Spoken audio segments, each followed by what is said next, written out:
This is the Convergent Science Network podcast. Leading researchers in the domain of neuroscience, brain theory, and technology are interviewed by Paul Verschure and Tony Prescott.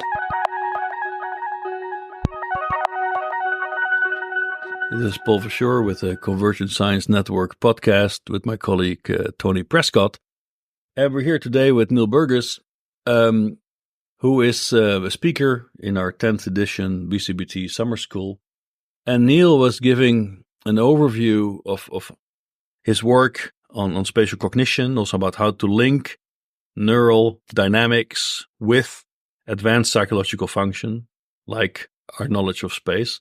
And Neil, what you also presented very much in your description of your work is this close coupling between theoretical approaches, modeling work, and experimental work, right? So where did this combination of these two methods, if you want, originate? Well, I was originally a computational person. Having done theoretical physics, I started to want to do computational models of memory and other forms of cognition at the level of neurons. And my PhD supervisor, theoretical physicist called Mike Moore, said, if you're going in this direction, it's an experimental subject and you need to get involved in the experiments. And I'm always grateful for that advice. There would be no point sticking to, say, mathematically tractable models if they had nothing to do with the biological reality. And so it seems very important to have your models directly address experiment, and equally for your experiments to be, theoretically well grounded to answer particular hypotheses that make sense. And so, they experiment and theory should always work together. Mm-hmm. But now, how many of the models you have generated in that period have you actually completely rejected and changed your mind about and taken a completely different direction? That's a good question. I think that typically you're interested in a phenomenon and you continue to follow that even when experiments or models don't work. And so if you're interested in explaining that phenomenon, your models might change, and indeed your experiments might. So in terms of all-out rejection,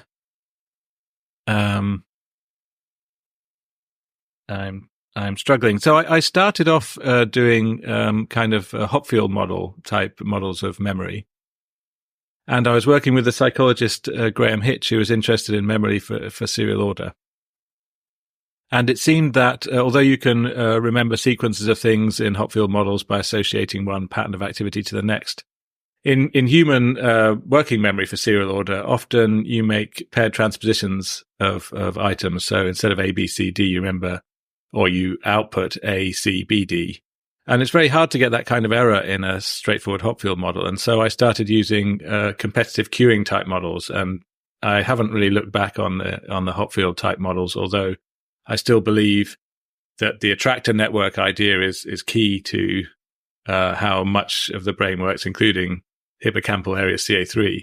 I haven't really gone back to those models as just a pure attractor model of memory. Mm-hmm. Right.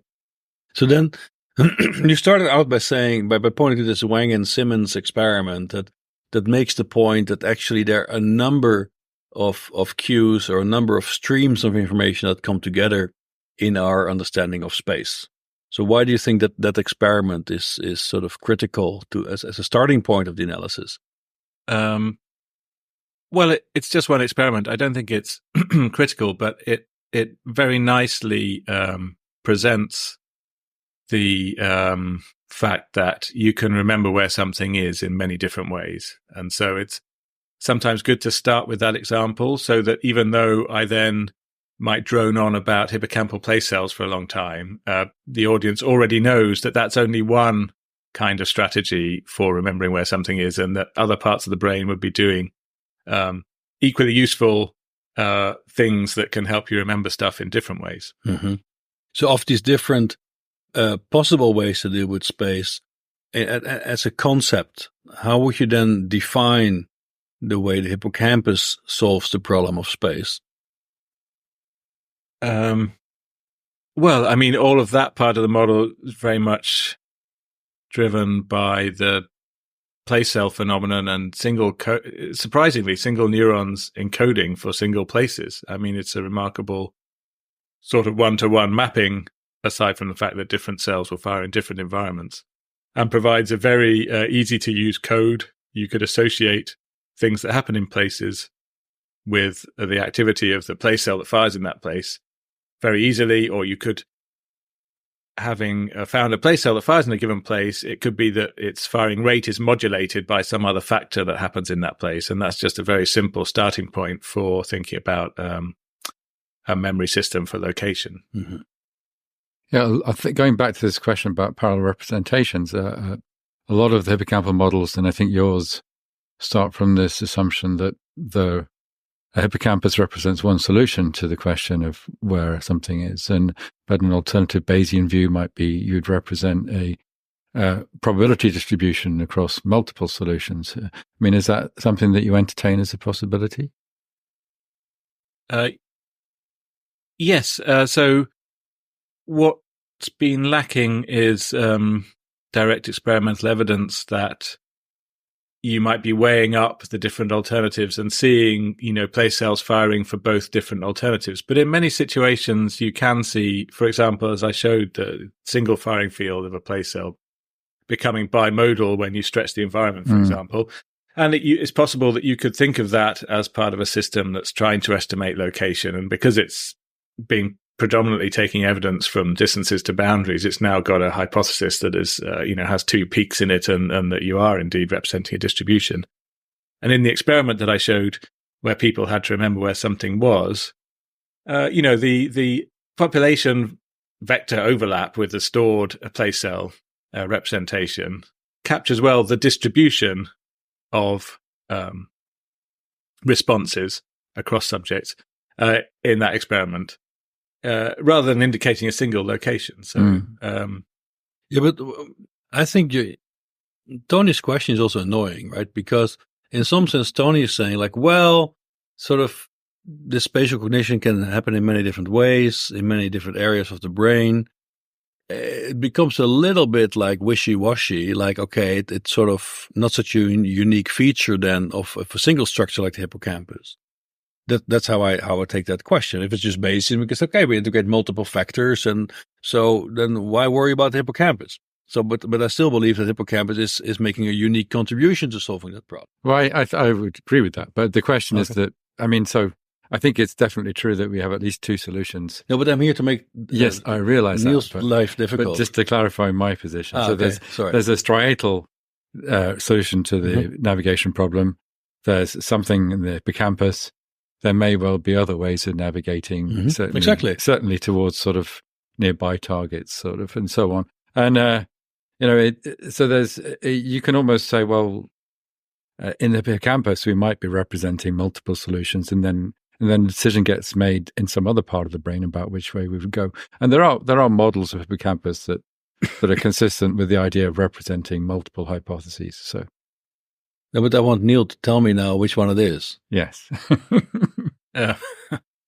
Well, I mean, as I showed, there are some things that we do know about the brain, and this Packard and Magor experiment was, again, it was only a summary of lots of things that people knew up to that point, but it was a very nice, clear expression of the fact that different solutions could seem to be supported by different parts of the brain. And you could actually inject anesthetic into the two different parts of the brain and see the different strategies being expressed in behavior. So in answer to Tony's question, I think, well, and indeed yours, that if I wanted to characterize the hippocampal contribution to these kind of spatial memory tasks, it seems to be representing a location relative to the environment, probably as a conjunction of many kinds of cues, some of which are distances to boundaries in different directions.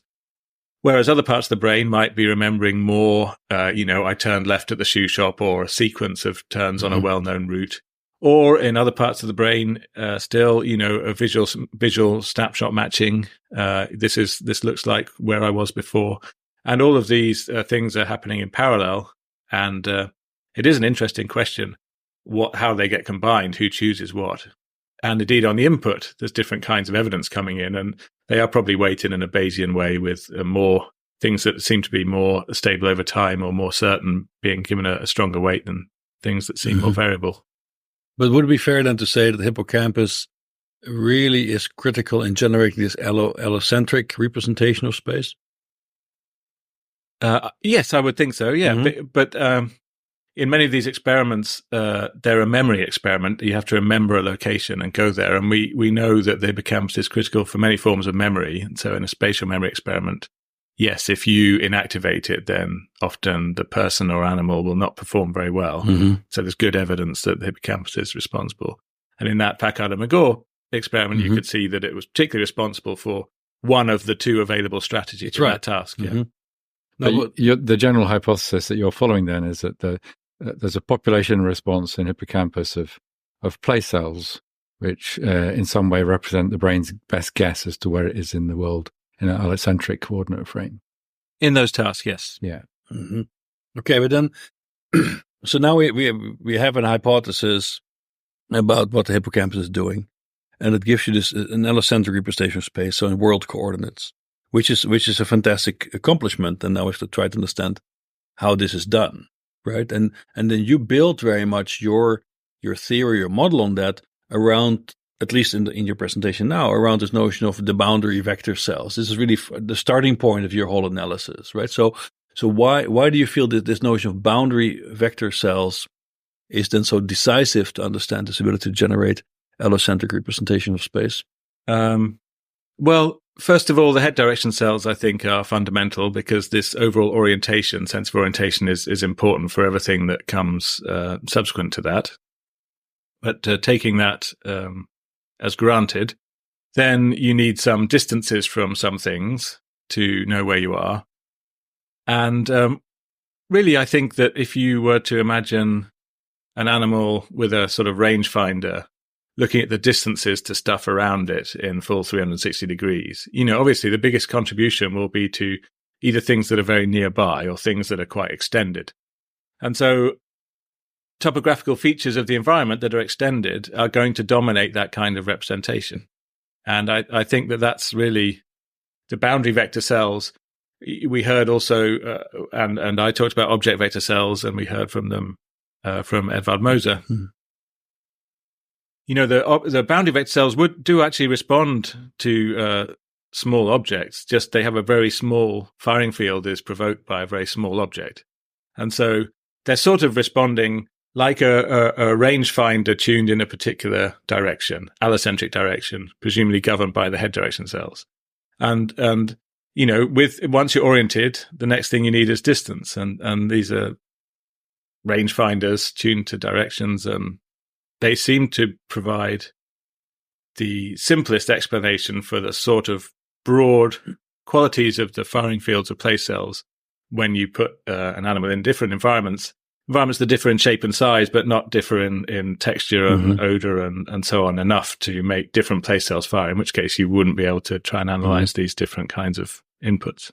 So then you're saying, look, I have a heading vector. This gives me, if you want, that's my compass, that's my directional system. And now I glue to that some sensory feature. Might be somatosensory, it might be auditory, it might be visual. And that now gives me, let's say, a reference in space of how that compass coordinate maps onto that specific environment. Well, I should say that in most normal environments, there would be a broad range of different local cues also, which would help you in a very direct way to localize yourself. And they are probably also important to place cells. But in most of the experiments most people do, they try to control for those cues so that they're only the cues that they're aware of remaining, like the boundary of the environment, these distant orientation cues for the head direction cells. And so given that you've tried to remove reliable local cues, also usually the floor is rotated between trials, then what do you have left? You have distances to extended things. Right. But now the head direction system depends on path integration. Path integration is noisy because it's an integrator. So isn't that a little bit of an obstacle for such a system to keep on working reliably over extended periods of time? Yes, indeed. So that's an interesting thing that I didn't talk about, but the same, exactly the same concerns about how you translate between egocentric and allocentric in terms of place cells and sensory inputs, which have to be egocentric, applies to head direction cells. So a head direction cell will fire whenever the animal's facing, let's say, north. I don't actually mean compass north, wherever it is in the environment. And so actually in all experimental situations when they've been recorded, that tuning is parallel across the environment. But if they were simply responding to sensory cues, you would see parallax, which you do not see. It is an allocentric response, the head direction cells. And so again, you need to have this translation mechanism between egocentric sensory input and this allocentric response. And so we think probably retrosplenial cortex, as in the model that I explained, has to do that same job for the head direction cells so that they can be reliably anchored to sensory input to prevent the accumulation of error that you would inevitably get if you're just integrating angular acceleration. Right. But then is the sensory cue that you link the heading vector to, that in itself might already be an invariant representation of some sensory state. It might not be necessarily egocentric, right? If we go through some perceptual hierarchy, and if I climb up that hierarchy, I might get to more invariant representations of space. Maybe I have a very abstract representation of, say, just, okay, this is a wall. I'm not interested anymore in its orientation or its color or its size, a wall. So how would that notion of invariant representations of the sensory feature then actually be a challenge to that model? Well, I think it's the invariance we're talking about is exactly, the head direction cells show that very nicely. They're at the top of the hierarchy for direction. They're invariant to all of the parallax and sensory stuff that happens as you move around, and they extract what would be a compass, and the rest of the system is probably built on that. And now, if I would replace the heading vector with a movement vector, would that change your approach very much?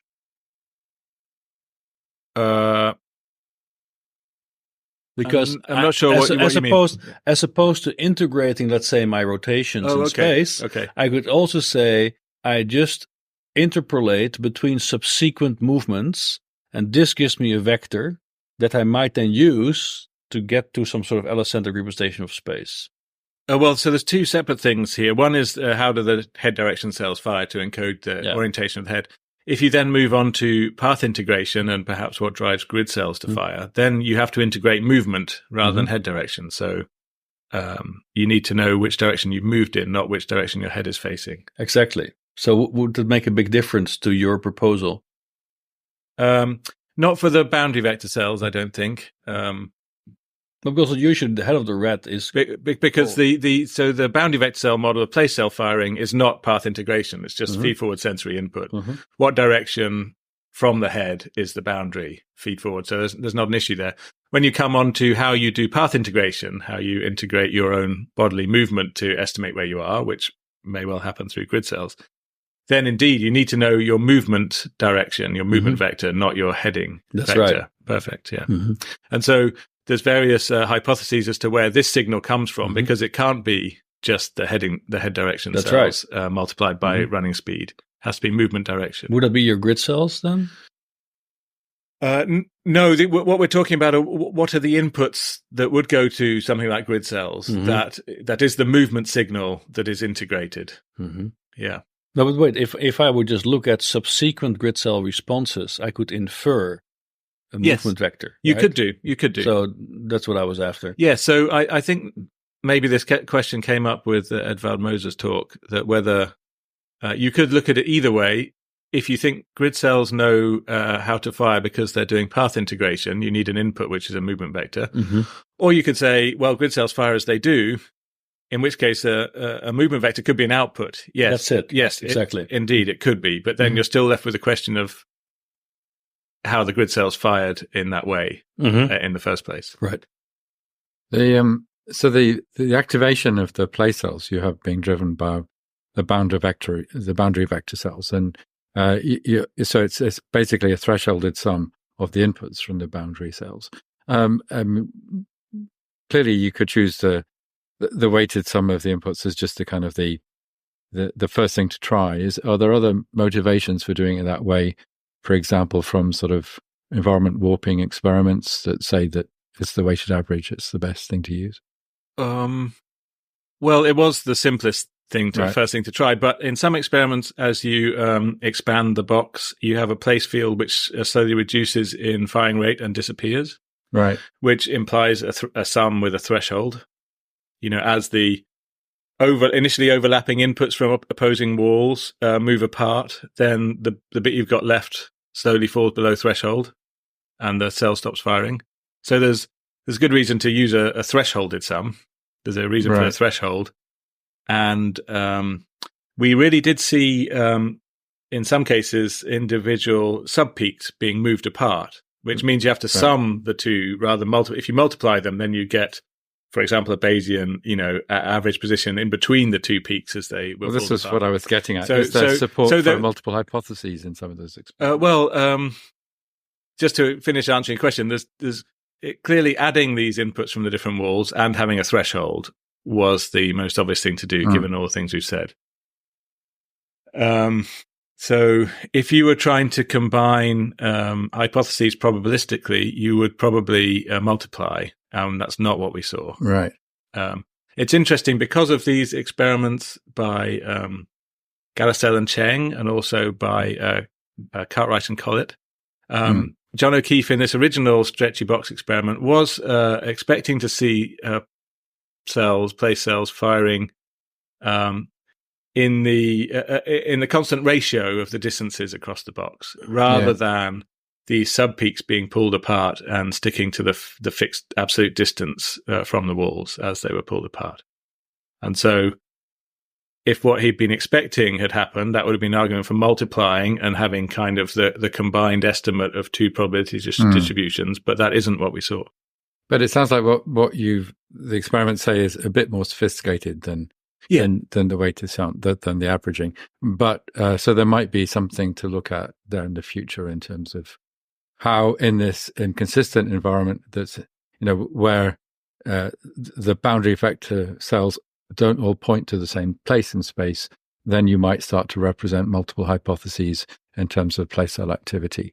Well, I don't know if there's evidence for that. I think there is definitely evidence for hypotheses about what happens in a place. A place cell might fire in the same place trial after trial, but its firing rate might vary quite strongly according to other hypotheses to do with sensory stimuli that are present, whether objects are nearby, smells, how fast you're running.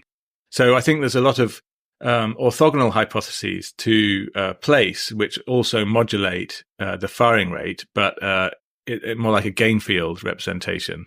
Okay. So the actual firing field itself isn't obviously doing something nice and Bayesian about estimating location. When you do these weird experiments, when you deform the environment, which are rather unnatural, but they probably are combining the cues to them, such as we haven't talked about path integration input and the sensory input are probably being combined in a more Bayesian way.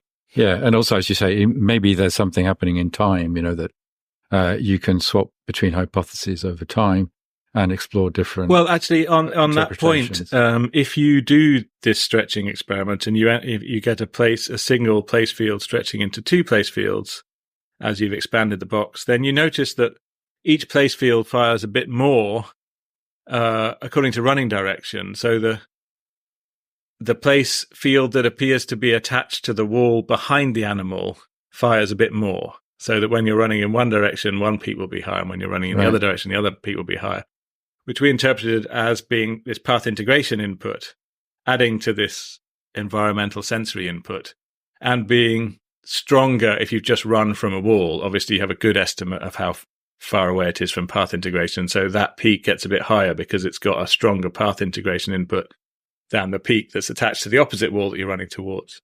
Yeah.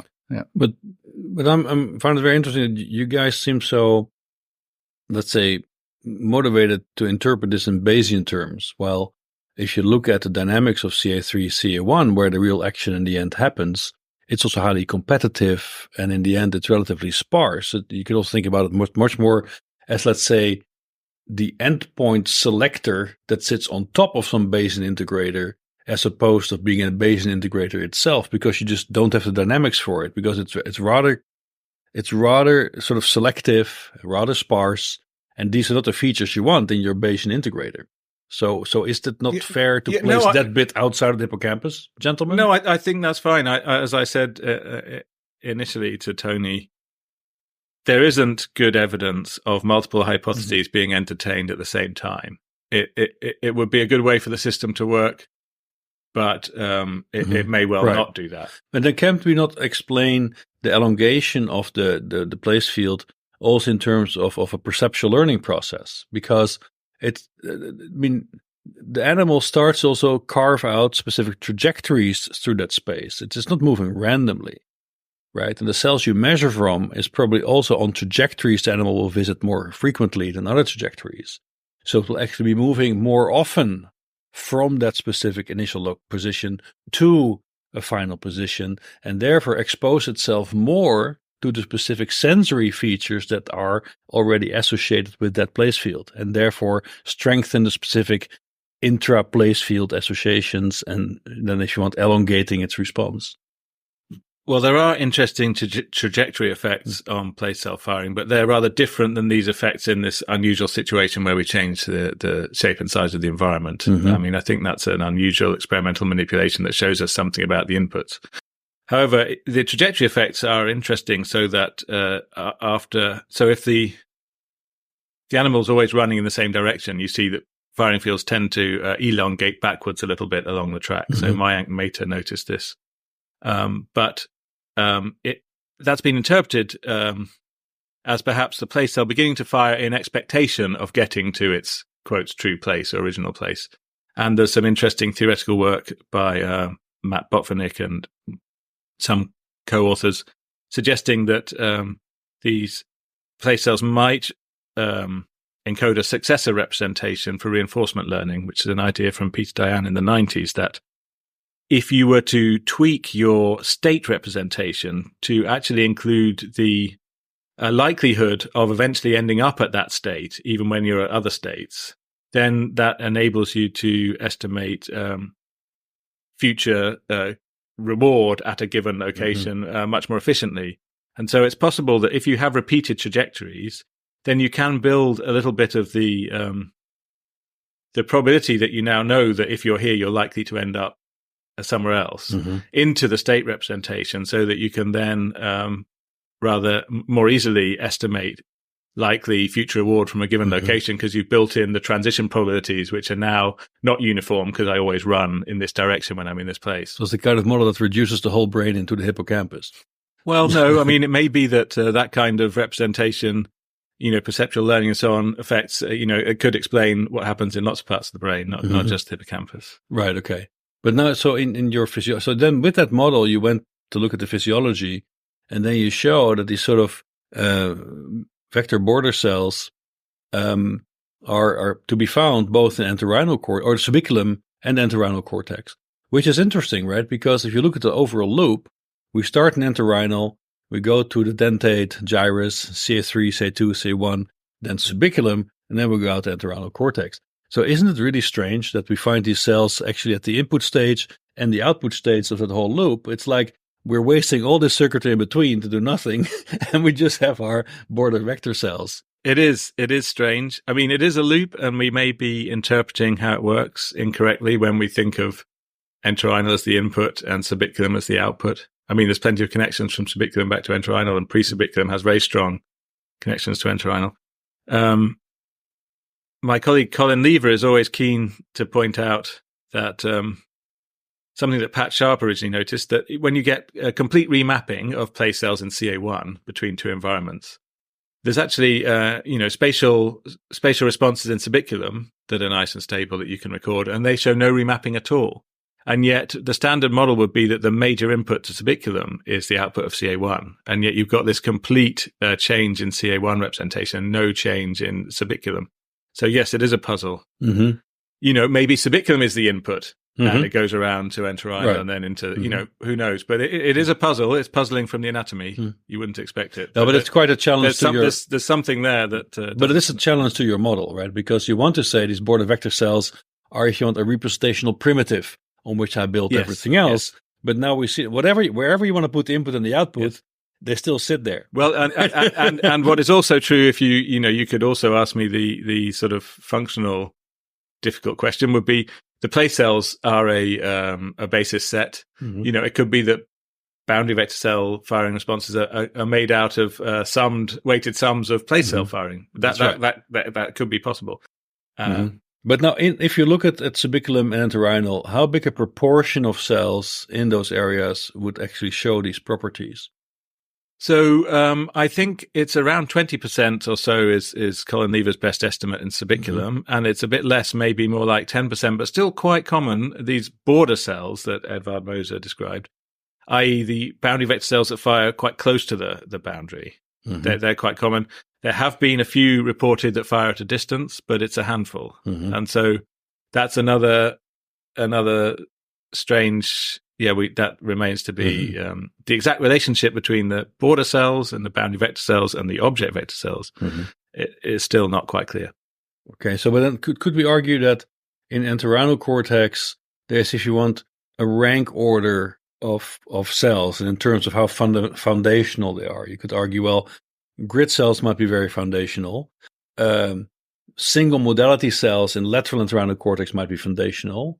And now I start to merge them. I start to merge them in your border vector cells. So because now I have, within entorhinal cortex, I have access to both movement vectors, grid cells, and have access to sensory features of the world, lateral entorhinal cortex. And I just have a subpopulation of cells that is associating the two, and now I have my border vector cells. Yes, the grid cells are also a basis set, and you could form any responses out of them. So it's a good question, although it's not quite clear what foundational means in your question. And so we have looked developmentally. So Francesca Kikuchi in John O'Keefe's lab was looking at this, and also Edvard Moser's lab at the same time. And what you see during development as pups learn to start to crawl around and open their eyes and so on is that the head direction cells are foundational in the sense that they seem to be there as soon as you can record them. There's also theta rhythmicity as early as you can record them in this situation. Then you also see place cell responses as they start to crawl around, the rat pups.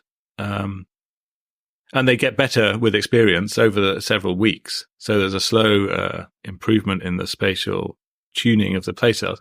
Grid cells are not present until 4 or 5 days, developmental days after you see these other cells. And so they're not foundational in that sense, it seems. And this has led to people suggesting that maybe the grid cells require some stable spatial input, maybe from place cells, to wire themselves up to fire properly. I mean, the head direction cells seems to be a very strong attractor network, so that the head direction cell responses are mutually coherent with each other, even if they are drifting a little bit early on in development.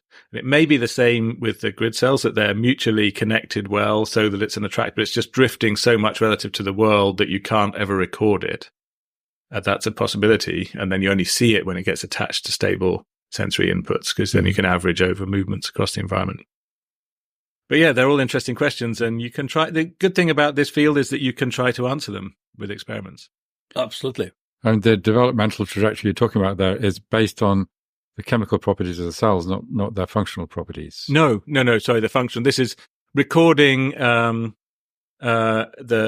spiking activity as pups first start to move around, as they start to explore around the nest. Francesca will give a talk about this tomorrow, I think. Right. But now the object vector cells, so this is the next complexification that also Edward talked about yesterday.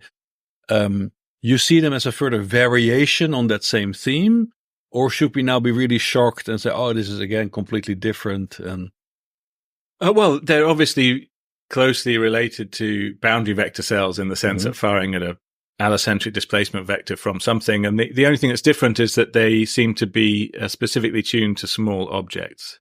Right. So a boundary vector cell, as I said, will fire to an extended object, but will also fire to a smaller object but just with a very small firing field, because obviously it only has to move a little way, and then it's not in the receptive field for that cell. Right. Whereas an extended boundary will produce a long strip of fire. The object vector cells seem to be different in that they don't seem to respond to the extended boundaries of the environment. They just respond to objects put within it.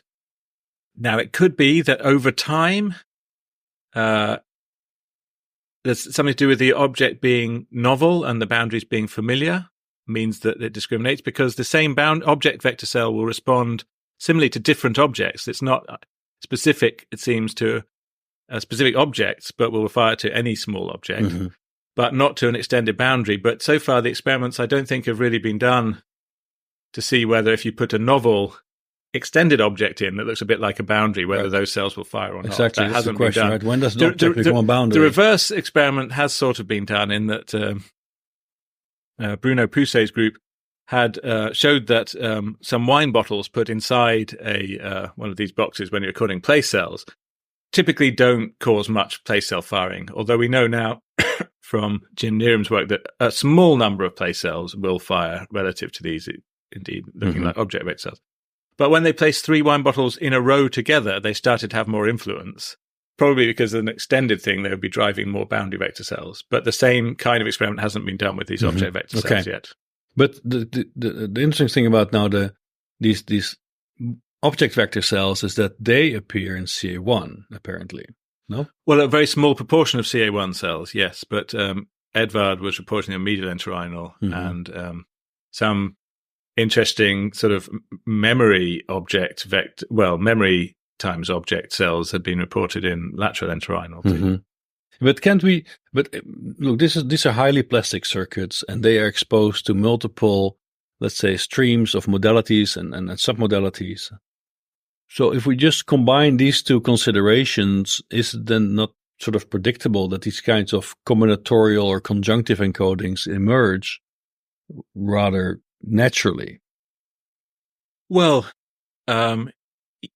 yes, but before we proposed them from our analysis of place cell firing, nobody knew that an offset vector, an allocentric offset vector, was one of the ingredients that would get combined with boundary detectors or whatever. And until the Mosers recorded grid cells, nobody thought that this sort of Fourier-like representation of space would exist or needed to exist. And so, yes, in retrospect, but before the fact. No, I didn't want to trivialize it. I just want to say this might mean that if you now go for some ambiguous border object, and for sure you'll find a cell that will respond to it, because we look at this combinatorics. Maybe, but I mean, the interesting thing, I think, as Edvard pointed out about the hippocampus and entorhinal cortex, is that coming from the point of view of a Hopfield model for memory, you might expect a random distributed binary code that was uninterpretable. And in fact, you see these incredibly clear, discrete responses, say to compass direction or to location, or, a Fourier-like grid, or, a boundary vector. Now, there are, as Edvard said, you do get conjunctive directional grid cells, for example, and there may be other conjunctions, but the overall impression is that, and there are plenty of spatially modulated cells that haven't been characterized, also in entorhinal cortex. They're probably now less than, they're probably a minority of all the cells, because most of the other, because so many cells have been characterized. But still, the overriding impression is of these incredibly discrete types of encoding being present. And sure, they are present in some combinations also, but overall, you wouldn't say this is just a mush of everything. You would say, Jesus Christ, why are those such specific responses there? But as a mathematician, it must appeal to you to find some theory that explains the emergence of these different kinds of cell types, which are particularly useful for navigation, and then to be able to perhaps generalize that and say what further kinds of cell types we might be able to predict that we should see, perhaps because they're adding more orthogonal information to the mix, perhaps sensory cells, for example. And I think that one of the things you alluded to, and also Edvard in his talk, was how the grid cells have this sort of change in scale, which follows a sort of mathematical law, which is consistent with efficient coarse coding. So it looks as though there is again, something which doesn't look at all accidental, but must be the result of this system responding in some very effective way to choose the right inputs for mapping space. Yes, I think when you come to the grid cells and the discrete jumps in scale, that is clearly well arranged for large-scale navigation. You get a big combinatorial power for the range over which you can encode locations with that kind of representation. So what is your prediction for the next kind of cell type?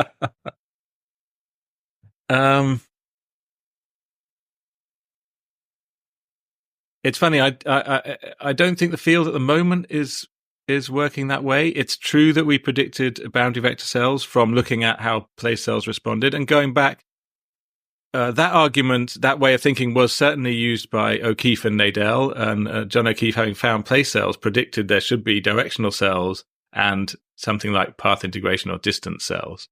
And so early on, having found place cells, he did predict the head direction cells and then something to do with distance.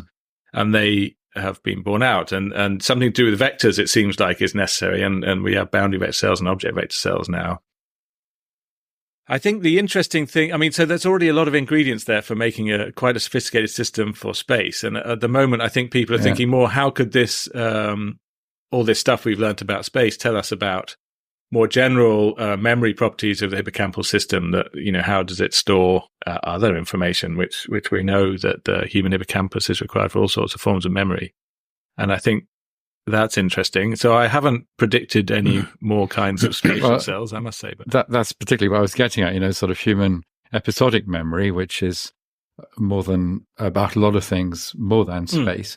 And where it's less easy sort of coming at it from the geometry or whatever to say what kind of basis functions you would want to have. So we might look at some mathematical way of finding appropriate basis functions for learning about episodes in time. So. Yes. Well, so I think it's very interesting that the cells in the human hippocampus, most famously Jennifer Aniston type cells, are, they're a local tuning curve to a concept, in this case of Jennifer Aniston among all famous people or people you might have heard of. And, a cell will fire to that concept, whether it's a written name or however you bring it to mind. And other cells will fire for other concepts, be they spiders or a semantic, well-known landmarks or famous actors. And so you might indeed see the sort of locally tuned place cell response as very similar to these locally tuned responses in semantic space.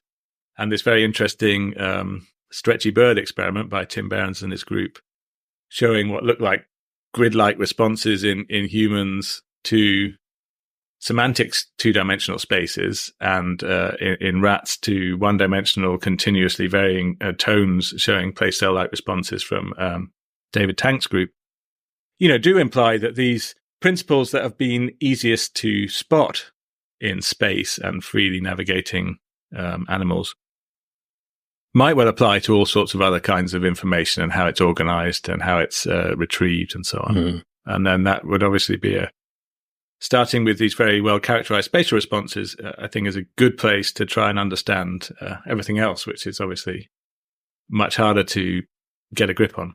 So that would suggest that one thing we might look for is sort of compression type algorithms, which will give us a low dimensional or a relatively low dimensional description of the current context, which we can encode then in entorhinal cortex and use to run our sort of location finder or memory finder algorithm. Yeah, certainly is that a good metaphor? Well, the grid cells certainly appear to be a compressed code, like a Fourier code or something that would be very efficient compared to the place cells, which in their own way are very useful for tagging specific information to specific places, but are less efficient for covering large areas in a metric way where you can infer the vector between any two parts. If I have a place cell that fires in one place and another one that fires in another place with no overlap, it's hard to know how they're related to each other. Whereas with grid cells, you can infer the vector between two grid cell codes for two different locations. And so that's very powerful. It's a compressed representation.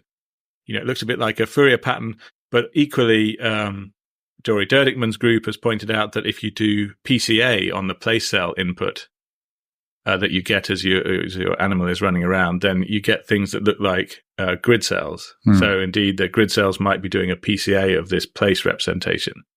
And there's a similar argument to be made for the successor representation that I mentioned for place cells, in that the eigenvectors of the successor representation also look like grid cells. And so they're clearly related. The eigenvectors of the covariance matrix being the same as the PCA.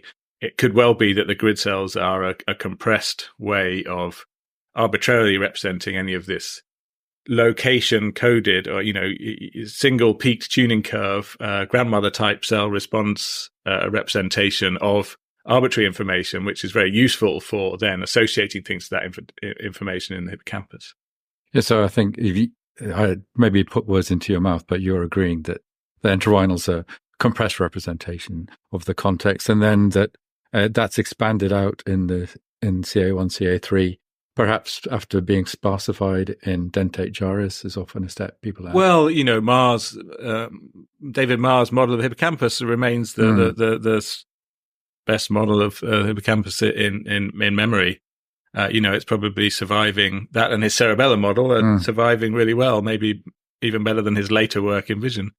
And yes, those ideas hold a lot of currency, although it's important to remember that entorhinal cortex is not just grid cells. So even within medial entorhinal cortex, it may be that head direction cells are more numerous than grid cells, and there are also these border cells and conjunctive cells and spatially modulated but not grid cells. So, yes, for the grid cells, they look like compressed code. There's other things going on, also sensory inputs to place cells, we think, not just the path integration type inputs. But aren't you, first you guys are all swept away by Bayesian, and now you're all swept away by, let's say, compression, which in some sense is already happening to a large extent outside of the hippocampus. And earlier, I thought we had agreed that hippocampus is contributing to constructing allocentric representations. So let's not worry about compression then. But now you guys are all worried about compression. So what is it? Compression, allocentric, or is it both? What do you want? Well, you're comparing apples and oranges. I don't. I think you can have an allocentric or an egocentric representation, and you might want it to be compressed or not. So I don't think we can compare allocentric, egocentric. No, you have to. No. What I'm saying, compression or allocentric, is it both? Is it combined? Is one building on the other? Are these independent orthogonal interpretations? Well. So those codes, the head direction cells and the place cells and grid cells, appear to be allocentric in the sense that the reference to the world. It's which way you're facing in the world, where you are in the world. But they are where the animal currently is, which you might say is egocentric. It's referring to the animal's own location or orientation. Having said that, I think then the grid cells look like a compressed version of the place cells. So it may be that an expanded representation is useful for attaching things to, and that might be the place cells. And a compressed representation might be useful for generating large-scale metrics within which to compare or know the relative positions of lots of information. Now, about 10 years ago, we showed that grid cells actually carry more information about space than place cells. So if you do position reconstruction from grid cells versus place cells, you have more accuracy from the grid cells. So that would be then inconsistent with the idea that they compress the place cells, because then the place cells would have more information for position reconstruction. Are you comparing the same number of place cells and grid cells? No, this was low control. Yeah, no, well, exactly. So if you have a sparse representation, which is easy to attach things to, then obviously it's more efficient. It is compressed. You can have a coverage of a larger environment with the same number of grid cells. That's why it's a compressed representation. Okay, look, but now the other, so this is a controversy which we will solve later. But now you presented a model where you wanted to explain how now you could use allocentric representations to also reconstruct, if you want, imagined locations, right? How you could use imagery to sort of make now predictions that would be relevant for navigations. How What's the contribution of that model now to our understanding of the hippocampus? Well, that model was trying to take these sort of spatial things that we recorded in and around the hippocampus and say, how could they apply to human episodic memory? And, the experience of human episodic memory is reliving the event. And in terms of the visual content, it's imagining the scene. And so the proposal was that this spatial system is a way of pulling out the stored allocentric or abstract information that you have in your temporal lobes to create a coherent spatial scene from a single location with a single direction, provided by the head direction cells and the place cells, respectively. And then how you could project that information into an egocentric frame so that you can imagine it. Mm-hmm. So that's a necessary thing that has to happen if we want to make contact with human imagery. And so that's why I put it in the model. In principle, you could solve vector navigation just using the grid and place cell model, and maybe you do that. You need this extra stuff to be able to sort of visualize. But of course, that gives extra functionality. You might, in principle, if you've got a lot of stored abstract information, you could pull it together to give you the viewpoint, if you like, on all of that information that's consistent with being in a single location. And that's a very powerful way of reducing the enormous amount of stored information. You're just going to pull out all those bits that are consistent with me being here, possibly facing this direction. Now, what is around me? And if you think conceptually, you've got a whole lot of stored information, a whole sort of life's worth of experience, if you like. If I ask you about Jennifer Aniston, you probably want to pull out just the information relative to that location in the conceptual space of all actors or people that you've ever seen. And so, it's more that these are ways in which memory could function. You have to consider the retrieval process. You could store an awful lot of information, but how do you retrieve it? And episodic memory seems to be a very specific way of retrieving information. You impose a particular location and perhaps a particular direction to interrogate your stored data with. But now in the model itself gives you like a lookup table, right? You can sort of project back from the egocentric views to the allocentric views. And to what extent is the model then able to capture also the physiological and anatomical characteristics of this hippocampal system? Well, it's quite a high-level model because it's trying to deal with, cognition, and we know so little that it would be inappropriate to try and build too much physiological and anatomical detail in from the start. But this translation circuit, as shown by Alex Pouget and various other people, corresponds to the observed parietal gain field neurons that have been recorded, and should function as a translation circuit, irrespective of what it is you're retrieving from allocentric or egocentric coordinates and translating into the other. I'm not sure if that answers your question, actually. Well, because it's also a bit a step towards the experiments you did with human subjects, where you then start to match the response of the model to fMRI experiments with human subjects that were in some sort of navigational test. So how well was the match then between the fMRI results and the predictions of your model? Well, in terms of the fMRI, it was more that we could have, to most of the areas of activity, that the areas in the brain that showed increased metabolic activity during this kind of task, we could ascribe some kind of putative function. It's very speculative, but the model says what that activity should be actually doing. In the hippocampus, the place cell should be doing this, and in retrospinal cortex, it should be a translation circuit or whatever. And so it's not really that there was a particular... The model wasn't good enough to constrain what activity you should see. It's more that my choices of where these bits of the model should be in the brain were broadly borne out, and they give us some kind of way of trying to understand what that activity might represent in terms of mechanism. So should the model be as a heuristic to help you now to further think? It helped to interpret those results. It wasn't that we predicted results and, we could measure the error between the predicted results and the actual result. But now in terms of the performance, so you had humans in a virtual reality environment where they that to navigate around, there was a target that they had to sort of memorize. So we did do a behavioral experiment where we did match the predictions of the model, behavioral predictions of the model, and the behavior of the people. And in that case, yes, as of the models we tried, the boundary vector cell place cell model was the best match to the distribution of responses across participants of where they thought this thing was when you change the shape and size of the virtual room. Right. But we discussed it also during your talk. But this is, I think, an interesting challenge now, because you basically took the response of all these subjects. The subjects had to estimate where they were relative to this target.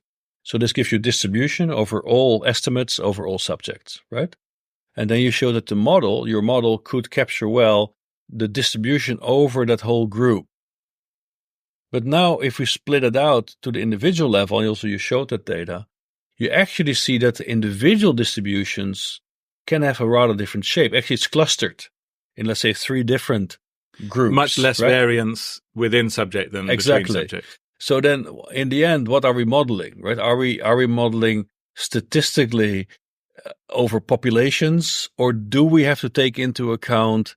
Must we be able to also account for then these individual differences? Because you saw that the subjects that were accurate had a pretty nicely clustered set of responses. And indeed, the ones who were inaccurate were caught. Well, to be fair, actually, in that experiment, because you've changed the environment, there's no right or wrong. In fact, you can say, they had a task. They had a task to put their marker where they thought the flag was. That's it. Yeah. But the encoding environment had changed. Sure. And so it's a bit of an arbitrary question, and they did their best. And some people, they made different guesses.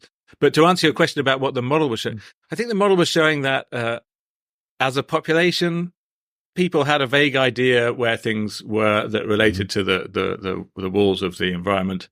And the model captured some aspect of that, but didn't capture the individual differences by any means at all.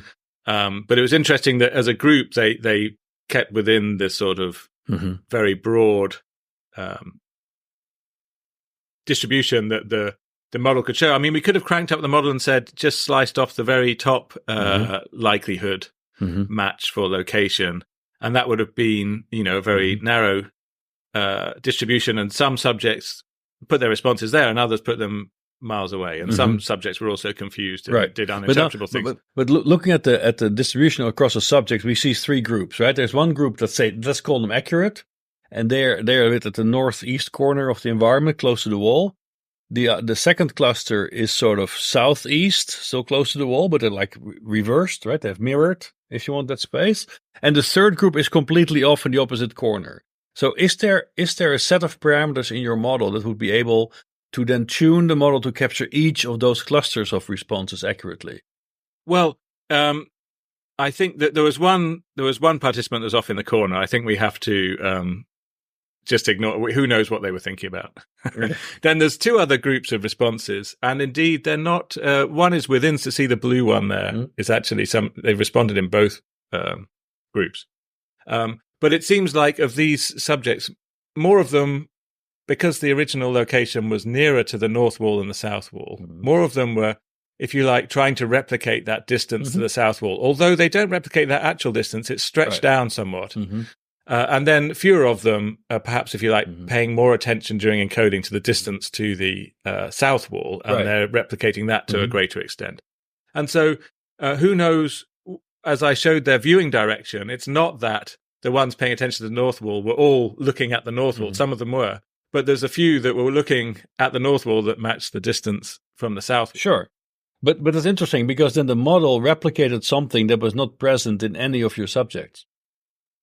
Well, we did discuss this during the talk. I think some of these subjects who are what you call quite accurate. The blue one. Okay. Yeah, well, and maybe this sort of reddish one that's in there as well. A few of them may have actually fitted it. But yes, the variance across subjects is not captured in the model. And it seems like you'd have to have different weights for the north boundary vector cell and the south boundary vector cell, and tweak that between subjects to get this sort of response in a way which wouldn't be very satisfactory. But you could do many, many trials. And then, see if you're still predicting their responses, if you could find some way of knowing which wall they're going to be paying a bigger weight to. We didn't try and do that. You might be able to. I don't know. But do you see this as a critical challenge to the model, or you think that this is a detail that you can handle? So that model only requires the boundary vector cells and the place cells. Mm-hmm. So now we have this more elaborated model, which includes the visual imagery, and would allow us to also incorporate what some of them seem to be trying to do by lining up their viewpoint at encoding and retrieval, which would be to match the current visual scene with the imagined visual scene from encoding. We could try to add that. That would be, of these three different frameworks that I mentioned at the beginning, I think the spatial updating or path integration probably can't be used here because there's a random teleportation to a different spot before they make their response.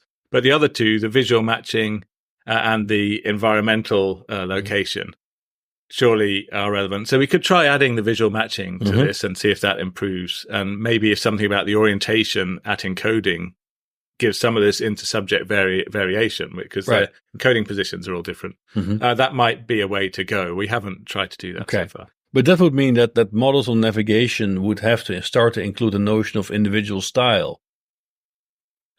Only if you want. I mean, yes, if you're interested in those individual differences, or you might say, like we did in this original experiment, who cares? Let's see if we can get any kind of match to anything, averaged over whatever. Sure, but now you have matched to an average person that doesn't exist. Yeah. It's a typical problem in modeling, Indeed. right? So, well, and other good points could be made, like all models are wrong. Yeah, sure. But actually, a model is only replaced by a better model, also, and that so. Yeah, no, that absolutely right. So, look, let's get to you then started to map these ideas. Or also reasoning from these models. You looked at the response in the human brain using fMRI. But now the second problem that you could face there is, of course, also the matching in time, right? Because initially we talked about grid cells, place cells, so on, and we talked about electrophysiological data. This is all happening in milliseconds. And now we are validating the model against fMRI experiments where we actually look at a very different spatial temporal window of response. It's measured in seconds, right? So how do you overcome that challenge? That in some sense the dynamics of the model is completely outside of the window of the measurement technique that you use to validate the model. Well, we made predictions that were appropriate for that kind of testing. We also use MEG and intracranial recording, which has higher temporal resolution, of course.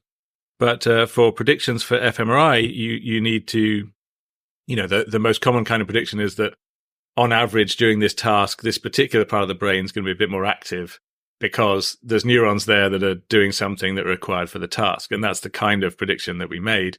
Though you may be referring to the sort of grid cell-like experiment where we tried to make a prediction for what would be the time averaged bold signal as a function of running direction over the whole trial.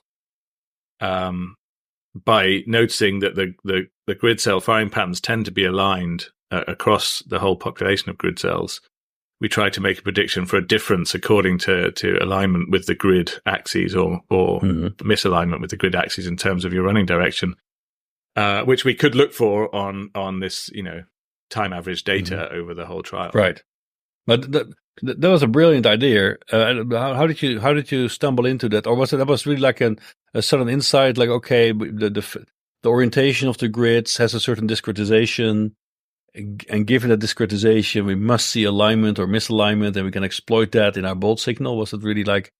Well, I should say. So the other two authors who are both postdocs in my group at the time, Christian Doehler and Caswell Barry, had been wanting. So Caswell Barry was recording grid cells in rodents, and Christian Doehler was doing fMRI, and he really wanted the two of them really wanted to be able to see something in fMRI that might somehow relate to grid cells, and so we did discuss it for some years before, and Caswell noticed that these grid cells were aligned, the grid patterns were aligned, and so that we tried to look, and eventually. I had heard of quadrature filters, which are a good way of looking for a particular phase orientations. And so, we put this method together. And eventually applied it to data that we'd actually recorded over the previous 4 or 5 years for other reasons prior to coming up with this particular idea for looking for a grid-like signal. Right. No, it's an amazing result. But now is the 60 degrees, is that, let's say, the optimal, if you want, misalignment between grid cells? Is that where you would find the strongest competition between their responses? Or do you see the 60 degrees as some sort of canonical feature of their alignment in the human entorhinal cortex? No, it's just that the actual firing pattern itself is a regular triangular grid. And so it has orientational symmetry of 60 degrees. And so that's why every 60 degrees of rotation, you should see a similar, if you're looking ahead, you're running in a straight line ahead, then you should see a similar pattern of firing fields of all the different grid cells in front of you, because it looks the same every time you go through 60 degrees. That's because it's a regular triangular grid. But that would mean any multiple of 60 should also work. Yes. Yes, it does. I mean, the control experiments in that paper was looking at things that were not multiples of 60. 30 also should not work, because that, in fact, should be the optimal disambiguating. Right. And that's what we compared, sort of 30 versus 60. But we also looked for, instead of 6-fold rotational symmetry, 7-fold, 5-fold, 4-fold, 8-fold.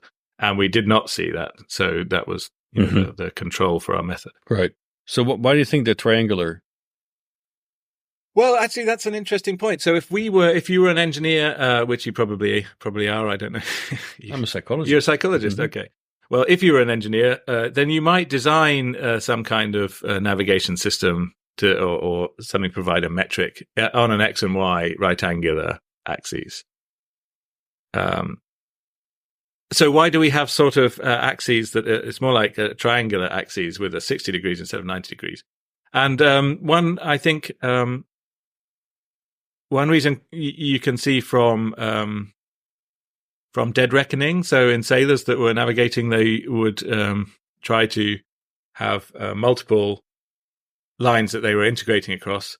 And the reason why 3 is better than 2, because if I'm estimating my displacement in X and in Y, it gives me a location. But if I'm doing it on 3 axes, then any pair of them will give me a location. And I can check for my error by comparing it with any other pair. And so by having more than 2 axes, it's redundant, but the redundancy is useful because it tells you when you're accumulating error. Right. Well, an alternative is that a triangle is the optimal way to cover a sphere, which would be interesting for grid cells, because that means it's sort of a never-ending, right, attractor system. Well, you could. So it's close packed, and so you might think that you have 2D space represented on a torus, in fact, and you have close packed representation on that surface, and indeed, hexagonal close packing is likely. Is another good reason for why that you might end up with grid cells. That's right. There are models of how grid cells could be formed, say from place cells in terms of compression or whatever, and you would end up with hexagonal close packing. That's right. Yeah. Although in some cases, if you do the PCA, certainly in rectangular environments, you end up with 90-degree grids also. So in our models, it's a twisted torus essentially with triangular packing, because that's optimal. Yeah. Okay. But so the other thing that you showed towards the end of your talk was actually an interesting effect, that if you have connected rooms but not continuous rooms, and you measure the grid cell response along these rooms, that they actually are sort of adjusting themselves with time, right? So how large can these adjustments be? Right. So what kind of shifts can you observe? Because it seemed to look like if these are connected rooms, they converge onto still a consistent mapping, right? A consistent coverage of then these 2 rooms as if it is one. So what was the question? Well, what kind of modulation can you expect to see there? Well, so Francis Carpenter, who did this experiment with Caswell Berry, he recorded for up to 21 days of experience of the rats walking between these two rooms along the corridor. And after that long length of time, the grid-like patterns were becoming, in the two adjacent boxes, coming more like a global grid that covered both of them, but still hadn't got the whole way there. And so I guess what you could expect with experience, would be adjustments that can cover up to half a grid wavelength so that the two grids can come into alignment, whatever their starting phases are. It's interesting, in that experiment we had perceptually identical, as far as we could make it, boxes, so that the orientations of the grids would be aligned. I don't know if it might be much harder for the system with misaligned grids into two rooms to bring them into alignment. Although experiments by Jeff Taube's group has shown the equivalent thing in head direction cells, that if you have two different boxes in which head direction cells have different directional tuning, and you join them with a corridor that the rat can walk through, then eventually they line up and become consistent. And I would see these all as part of the same process of trying to build some kind of representation of space which is consistent to path integration between the different bits of space. And do you see that as an adjustment driven by, let's say, CA1? Or is it extra hippocampal? No, well, I would see in that case, because it's the path integration by walking backwards and forwards, which is presumably driving the reorganization, because that's what tells you the relative locations in the two boxes. So it's probably the grid cells trying to, if you like, align according to their movement-related inputs that drives the remapping, the slow remapping that you see in CA1 in this kind of situation, where place cells that are originally firing identically in the two boxes begin to slowly disambiguate the two boxes. But there's still some monitoring process that can then check whether the grid cell response becomes more or less regular at some periodicity, right? Otherwise you won't get the correct alignment, because in terms of phase and spacing and orientation, it has to be aligned. Yes, I'm not sure there's anything checking. It's more like simultaneous localization and mapping. So in robots, you come into a new environment, you try and you've got movement detectors, you've got sensory inputs, you try and build a map that's consistent with everything. And I think in this situation, perceptually identical, the perceptual feed forward, boundary vector cells and so on to place cells was dominating and making identical replications of patterns in both boxes.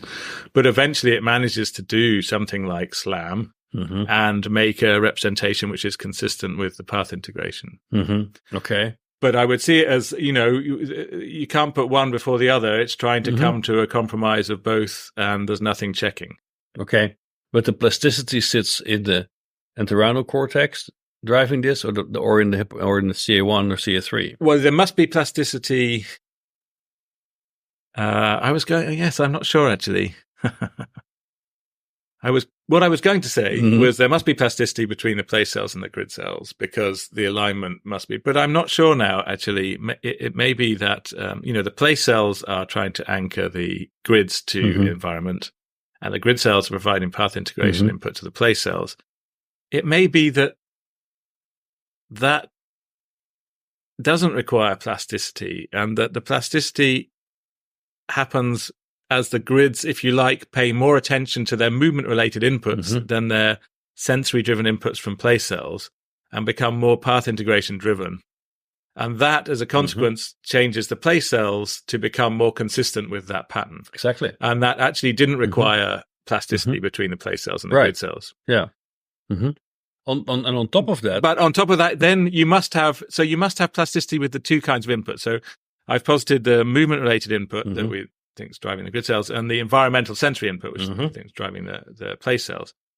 There must be plasticity in both of those inputs, because in the end, a place cell will, in one of the environments, will be firing differently relative to its sensory inputs. Right. And initially, the grid cells will be firing inconsistently with path integration because they're driven by the sensory inputs. So the plasticity in that model would be not between the place cells and grid cells, but between the place cells and the sensory input, and the grid cells and the path integration input.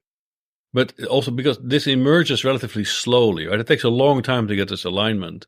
So how many hours does the animal spend between these two? Well, that would be a couple of hours a day for many, many days. Exactly. And so one valid question is, if you made the task depend on knowing where you were in each box separately, maybe it would happen faster. Who knows? That might be worth trying because it's a horribly long experiment to run in its current form. Exactly. But we don't know. Okay, great. But so we talked earlier about the concept cells, and in some sense, it's now the hippocampus is almost making Jennifer Aniston more famous than she was ever before. But we also have a new concept cell, which is now representing the concept cell of Jennifer Aniston. So if we start to think about generalizing away from spatial cognition and just behavior in space, and we start to think about other domains in which you can use these capabilities of the hippocampus, we still would need some sort of path integrator that drives that system. So imagine we're going to apply this now to, let's say, a complex cognitive task, and we're going to use the computational capabilities of the hippocampus.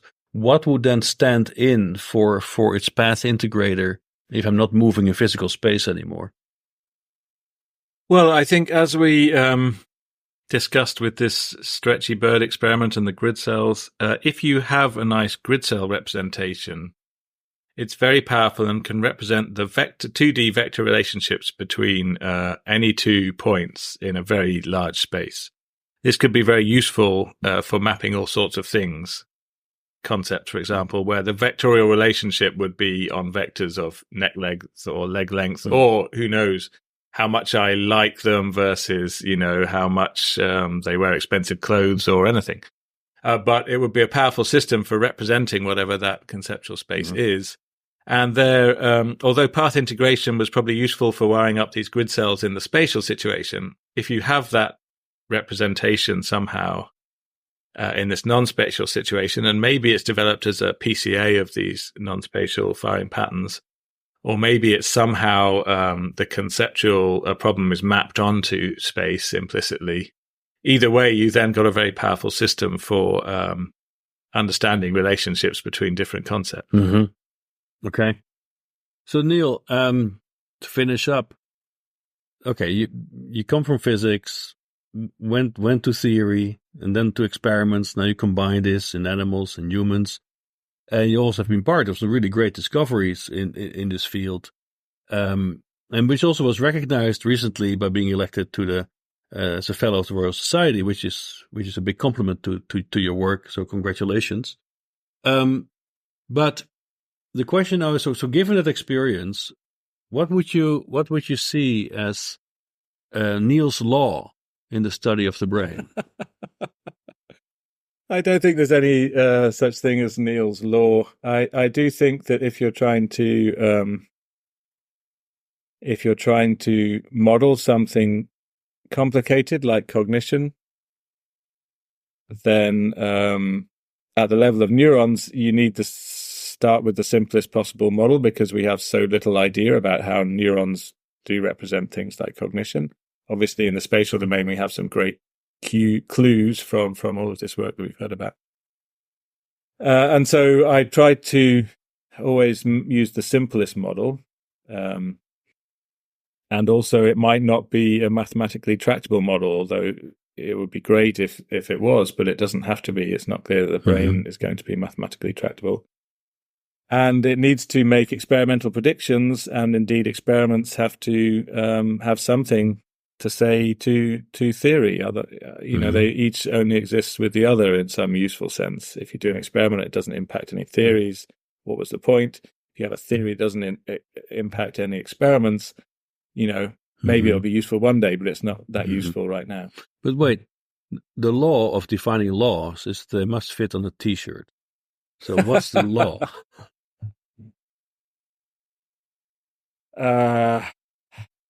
Keep it simple. Well, I think there's a somebody famous said something like, if I could capture my contribution, maybe it was Feynman in one sentence, it wouldn't be much of a contribution. Okay. I don't think that's true. I think there are some great discoveries which can be captured on a T-shirt, but I'm not sure. I thought you were saying it. I thought you were saying keep it simple. Yeah, okay. Right. That's what I got. That would be fine. Keep it simple. Okay. Keep it grounded in experiment. Okay, good. Great. It's not a very exciting T-shirt. Well, it depends what else you put on it, but or who's wearing it.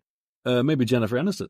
But look, 5 years from now, I'm going to smuggle myself into the UK because by then, after Brexit and the whole disaster that goes along, I will not be allowed to enter anymore in any legal way.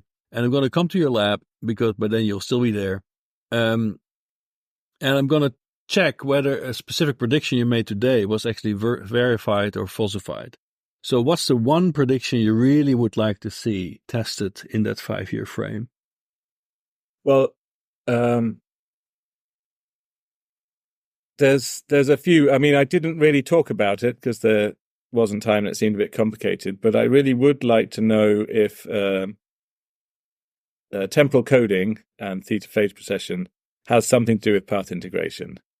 And it may take nearer to 10 years, but I hope that at one point we'll be able to image grid cells and their dendritic inputs to work out what it is that's making them fire in a grid-like pattern. And there's a clear prediction that you should see oscillations of different frequencies in these different dendrites, and I would like to see that. Mm-hmm. At the more cognitive level, there's some applications to what happens in post-traumatic stress disorder in terms of different forms of memory supporting imagery or impacting them on them in different ways. And it would be nice to see if some of those predictions have come out that this model of imagery had some clinical relevance. Mm-hmm. All right, great. Neil Burgess, thank you very much for this conversation. Thank you. The CSN podcast was produced by the Convergent Science Network of Biomimetics and Biohybrid Systems, a project funded by the European 7th Research Framework Programme.